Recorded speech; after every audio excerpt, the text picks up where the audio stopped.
శ్రీమాత్రే నమ. జయ గురు దత్తాత్రేయ నమ.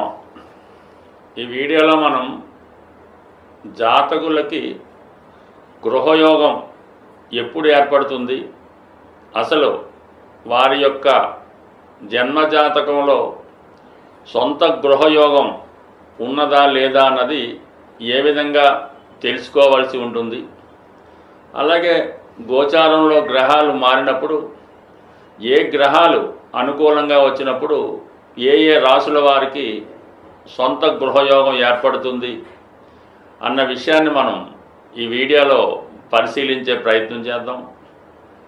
ముందుగా జాతకుడికి సొంత గృహయోగం ఉందా లేదా తెలుసుకోవాలంటే చతుర్థ భావంపై మనం దృష్టి పెట్టవలసి ఉంటుంది. అలాగే చతుర్థ భావం, చతుర్థ భావాధిపతి, అలాగే కారకుడు కుజుడు, ఈ గ్రహాలు జాతకుడికి బలంగా ఉంటూ చతుర్థ భావంపై శుభగ్రహాల దృష్టి ఉన్నప్పుడు జాతకుడికి సొంత గృహయోగం ఏర్పడడం జరుగుతూ ఉంటుంది. అయితే చతుర్థ భావం కేవలం గృహానికే కాకుండా విద్య, వాహనం, మదరు, జీవితంలో సుఖ సంతోషాలు, ఆనందం, ఇవన్నీ కూడా చతుర్థ భావాన్ని బట్టే పరిశీలిస్తుంది. అయితే కొంతమందికి మంచి విద్య ఉన్నా సరైన గృహం అయితే ఉండదు, కొంతమందికి మంచి గొప్ప ఆస్తులు ఉన్నా కూడా సరైన విద్య లేకపోవడం జరుగుతూ ఉండదు. దీన్ని బట్టి జాతకంలో చతుర్థ భావం యొక్క బలంతో పాటు ప్రతి భావానికి, ప్రతి దానికి కూడా ఒక కారక గ్రహం ఉండడం జరుగుతూ ఉంటుంది. ఉదాహరణకి జన్మజాతకంలో చతుర్థ భావం బలంగా ఉంటూ శుక్రుడు బలంగా ఉంటే జాతకుడికి మంచి వాహన యోగం ఏర్పడుతుంది. అలాగే బుధుడు బలంగా ఉంటే గొప్ప విద్యాయోగం ఏర్పడుతుంది. గురువు బలంగా ఉంటే మంచి పాండిత్యం కలిగి ఉంటాడు.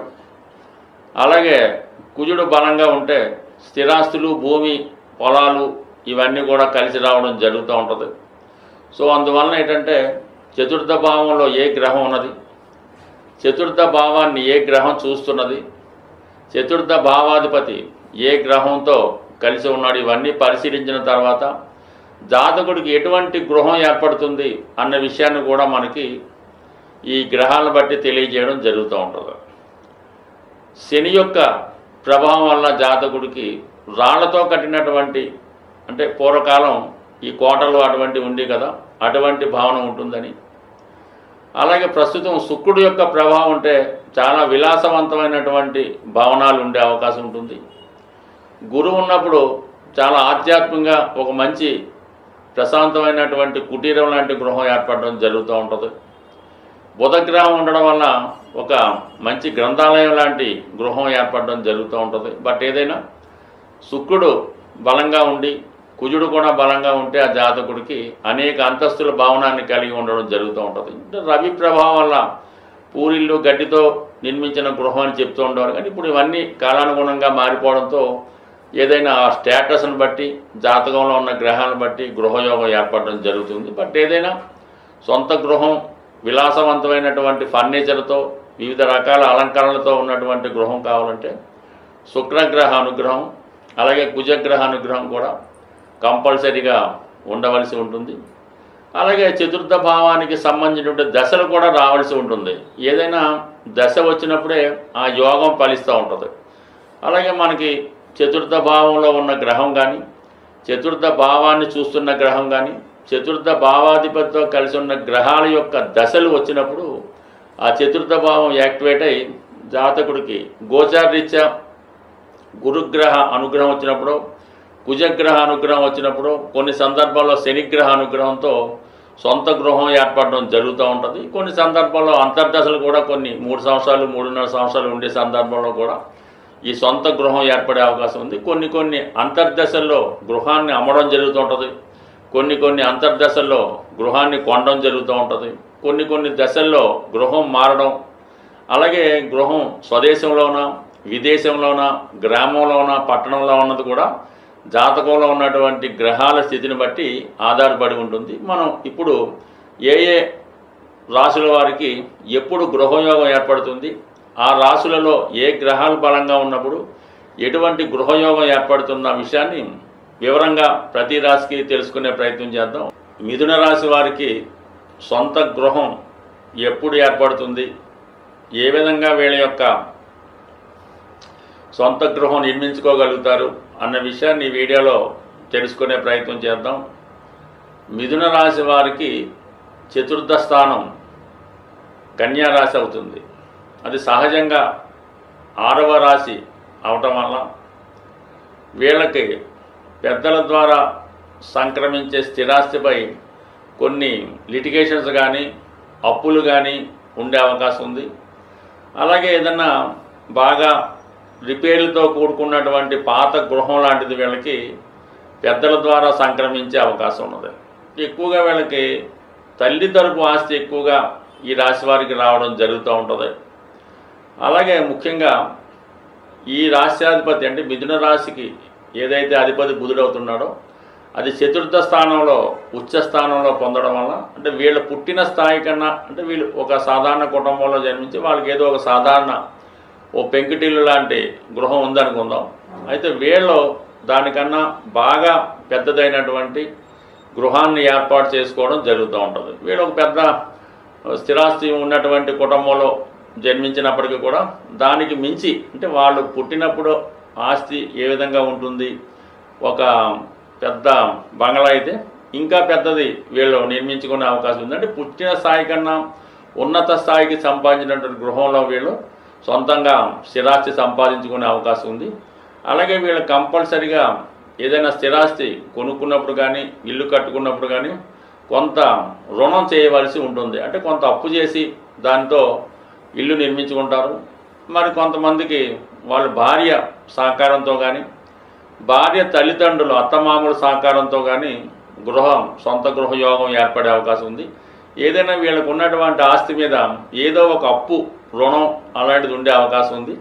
అది ఈ మధ్యకాలంలో ఎక్కువగా గవర్నమెంట్ లోన్ కానీ వాళ్ళు అత్తమామల సహాయంతో ఇల్లు నిర్మించుకోవడం జరుగుతూ ఉంటుంది. ఇది సాధారణంగా వీళ్ళు బాగా వ్యాపార కేంద్రం లాంటి ఇంచుమించుగా ఒక అటువంటి ప్రాంతంలో గృహ నిర్మాణం చేసుకుంటూ ఉంటారు. మామూలుగా గ్రామీణ ప్రాంతంలో అయితే వాళ్ళ ప్రాంతంలో బాగా రద్దీగా ఉన్నటువంటి ప్రాంతం అంటే వాళ్ళకి జిల్లా హెడ్ క్వార్టర్స్ అనుకుందాం, అందులో బాగా బిజీగా ఉన్న ప్రాంతంలో సొంత గృహం ఏర్పడే అవకాశం ఉంది. సాధారణంగా ఈ చతుర్థాధిపతిగా ఉన్నటువంటి బుధుడు ఎప్పుడు రవికి శుక్రుడికి అటు ఇటు తిరుగుతుంటారు కాబట్టి అదృష్టవశాత్తు ఈ మిథున రాశి వారికి చతుర్థాధిపతి బుధుడు రవితో కలిసి ఉంటే గవర్నమెంట్ క్వార్టర్ రావడం కానీ గవర్నమెంట్ ద్వారా గృహం లభించడం కానీ గవర్నమెంట్ సంబంధించినటువంటి క్వార్టర్స్లో నివసించడం కానీ ఏదైనా ప్రభుత్వానికి సంబంధించిన గృహం ఏర్పడడం జరుగుతూ ఉంటుంది. అదే శుక్రుడితో కలిసి ఉండడం వల్ల ఏంటంటే మరి భార్య సహకారంతో కానీ పిల్లల సహకారంతో కానీ వ్యక్తిగతంగా రుణం చేసి కానీ వీళ్ళు ఒక పెద్ద గృహాన్ని బాగా మోడరేట్గా నిర్మించుకునే అవకాశం శుక్రుడితో బుధుడు కలిగడం వల్ల జరిగే అవకాశం ఉంది. అదే మరి ఈ బుధుడు గురుగ్రహంతో చూసినప్పుడు ఒక మంచి గ్రంథాలయం లాంటి ఒక దేవాలయాలకు దగ్గరగా ఉన్నటువంటి మంచి ఎడ్యుకేషన్ సెంటర్లో సిటీలో సొంత గృహం ఏర్పడే అవకాశం ఉంది. ఇండిపెండెంట్ హౌస్ లాంటిది ఉండడం జరుగుతూ ఉంటుంది. గురువు సాధారణంగా చూసినప్పుడు దాన్ని ఎక్స్పెండ్ చేస్తూ ఉంటాడు, వారికి ఉన్న యోగాన్ని బాగా పెంచుతూ ఉంటాడు. అదే రాహు చూసినప్పుడు రాహు కలిసి ఉన్న చతుర్థంలో రాహు ఉన్నట్టుకంటే చతుర్థంలో ఈ కన్యా రాశిలో రాహు ఉచ్చి పొందుతుంటాడు. అక్కడ బుధుడు ఉన్నప్పుడు చుట్టూ సెక్యూరిటీ ఉంటుంది. అటువంటి గృహంలో వీళ్ళు నిర్మించుకునే అవకాశం ఉందండి. వీళ్ళు సాధారణంగా ఉన్నప్పుడు కూడా ఏదో ఒక మంచి డిగ్నిఫైడ్ ఉద్యోగంలో ఉండడం వల్ల కానీ ఏదో పారిశ్రామికవేత్తగానో బాగా ధనం సంపాదించడం వల్ల వీళ్ళ ఇంట్లో సెక్యూరిటీ గార్డులు అంటే మెయిన్ గేట్ దగ్గర ఉండొచ్చు, చుట్టుపక్కల ఉండొచ్చు, లేదంటే ఇప్పుడు ఉన్నటువంటి ఈ బాక్సర్ లాంటిది ఏర్పాటు చేసుకొని ఆ గృహాన్ని సెక్యూరిటీగా ఉన్నటువంటి గృహం ఈ రాహు ప్రభావం వల్ల చతుర్థ భావంలో రాహు ఉన్నా అలాగే బుధుడు రాహుతో కలిసి ఉన్నా అటువంటి గృహం ఏర్పడే అవకాశం ఉన్నది. అదే బుధుడు కేతువుతో కలిసి ఉంటే ఓపెన్ హౌస్ అంటే ఎవరన్నా రావచ్చు, ఎవరన్నా పోవచ్చు. ఒక ఆశ్రమంలాగా, ఒక ప్రశాంతమైన కేంద్రంలాగా, ఒక ఆధ్యాత్మిక కేంద్రంలాగా అందరినీ ఆహ్వానిస్తుంటారు. అక్కడ నిరంతరం ఏదో పుణ్య కార్యక్రమాలు జరిగే అవకాశాలు ఉన్నాయి. బట్ ఏదైనప్పటికి కూడా మిథున రాశి వారికి ఈ గృహయోగం కంపల్సరీగా ఏర్పడుతుంది. అయితే ఎప్పుడు వీళ్ళు రుణం కొన్నా కంపల్సరీగా ఎవరో ఒకరు ఆర్థిక సహకారంతో కానీ ప్రభుత్వ సహకారంతో కానీ కొనడం జరుగుతుంది. సొంత గృహం ఏర్పడాలంటే మరి పరిహారం అన్నది ప్రతిదానికి కూడా పరిహారం అన్నది మన శాస్త్రాల్లో చెప్పడం జరుగుతుంది. అయితే మన జన్మ జాతకరీత్యా చతుర్థ భావానికి సంబంధించినటువంటి పరిహారం అన్నది జనరల్గా దశ అంతర్దశలు అది పక్కన పెడితే కామన్గా అందరికీ ఉపయోగపడే పరిహారం ఇది కుజుడు సంబంధించింది కాబట్టి, భూమి కుజుడు కాబట్టి సుబ్రహ్మణ్య స్వామి అంటే కుజుని యొక్క అధిదేవతగా సుబ్రహ్మణ్య స్వామి క్షేత్రాలు ప్రతి రాష్ట్రంలో ప్రతి జిల్లాలో కూడా సుబ్రహ్మణ్య క్షేత్రాలు ఉండడం జరుగుతుంది. సో అందువలన మంగళవారం కూడా కుజుడికి సంబంధించిన రోజు. అంటే ఏదన్నా మన భూములు సంబంధించిన వ్యవహారాలు సెటిల్ అవ్వాలన్నా, రుణాలు తీరాలన్నా దొరకాలన్నా, అన్నదమ్ములతో విభేదాలు, భార్యాభర్తలతో చికాకులు, ఇవన్నీ కూడా మంగళవారం రోజు ప్రారంభించడం వల్ల కుజుని యొక్క అనుగ్రహం కూడా తోడవుతుంది. సుబ్రహ్మణ్య స్వామి యొక్క సంకల్పం, మన యొక్క సంకల్పం కూడా తొందరగా నెరవేరాలంటే మంగళవారం రోజు మీరు ఒక 6 మంగళవారాలు ఎన్నుకొని మీ ప్రాంతంలో సమీప ప్రాంతంలో ఉన్నటువంటి సుబ్రహ్మణ్య స్వామి క్షేత్రాలు 6 సెలెక్ట్ చేసుకోవడం, ప్రతి మంగళవారం ఒక క్షేత్రాన్ని దర్శించడం, అక్కడ ఉన్నటువంటి సుబ్రహ్మణ్య స్వామి ఉంటారు, అలాగే జంట నాగులు ఇవన్నీ కూడా ఉంటాయి. అక్కడ ఉన్నటువంటి ప్రతి దేవతని ప్రతి దేవుణ్ణి కూడా ఆరాధించి కేవలం బెల్లం పానకంతో చెరుకు రసం, బెల్లం పానకం, తేనె లేదంటే బియ్యం పిండి కలిపిన వాటరు, పసుపు నీళ్ళు అంటే ఇన్నప్పుడు కూడా బెల్లం పానకంతో స్వామికి అభిషేకం చేయడం వల్ల ఆ మంగళవారం రోజు మీరు చాలా నియమంగా ఉండవలసి ఉంటుంది.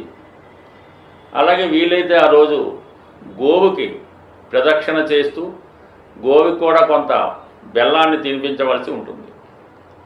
ఈ విధంగా 6 సుబ్రహ్మణ్య క్షేత్రాలు దర్శించవలసి ఉంటుంది. అంటే పెద్దవే అక్కర్లేదు, మీ ప్రాంతంలో ఉన్నవి బాగా ఫేమస్ అయినవి 6 క్షేత్రాలు దర్శించడం వల్ల, 6 క్షేత్రాల్లో కూడా విధి విధానంగా పూజ చేయడం వల్ల ఫైనల్గా మీ సమీపంలో ఉన్నటువంటి మోపిదేవి అవ్వచ్చు, ఈ బెక్కవాళ్ళు అవ్వచ్చు, స్కందగిరి అవ్వచ్చు, పళని అవ్వచ్చు, అంటే మీ ప్రాంతంలో ఏదైతే ఫేమస్ ఉంటుందో ఆ సుబ్రహ్మణ్య క్షేత్రంలో మీరు విధి విధానంగా స్వామిని అభిషేకించడమో పూజ చేయడమో అర్చించడం వల్ల మీ యొక్క సంకల్పం తొందరగా నెరవేరే అవకాశం ఉంటుంది. సో ఇవన్నీ వీలు కాని వాళ్ళు మరి ఒక 41 రోజులు మీ యొక్క క్షేమతారలో ప్రారంభించి ప్రతి ఒక్క రోజు నిర్దిష్టమైన సమయంలో హనుమాన్ చాలీసా పారాయణ చేయడం వల్ల కంపల్సరీగా మీకు ఈ 41వ రోజులో నాటికే ఏదో ఒక శుభవార్త మీరు సొంత గృహ సంబంధించిన విషయంలో నెరవేరే అవకాశం ఉంది. అంటే ఏదైనా మనం పని ప్రారంభించేటప్పుడు తారాబలం కూడా ఇంపార్టెంట్గా చూసుకోవాల్సి ఉంటుంది. అది సాధన తార కొన్నింటికి, క్షేమతార కొన్నింటికి, ఈ విధంగా తారాబలాన్ని ఎన్నుకొని మనం ఈ యొక్క ప్రక్రియ ప్రారంభించినప్పుడు కంపల్సరీగా మీ యొక్క సొంత గృహం నెరవేరుతుంది. బట్ ఏదేమైనా సొంత గృహం నెరవేరాలంటే ముందు మీరు నివసిస్తున్నటువంటి గృహం వాస్తుపరంగా ఎటువంటి దోషం లేకుండా ఉండాలి.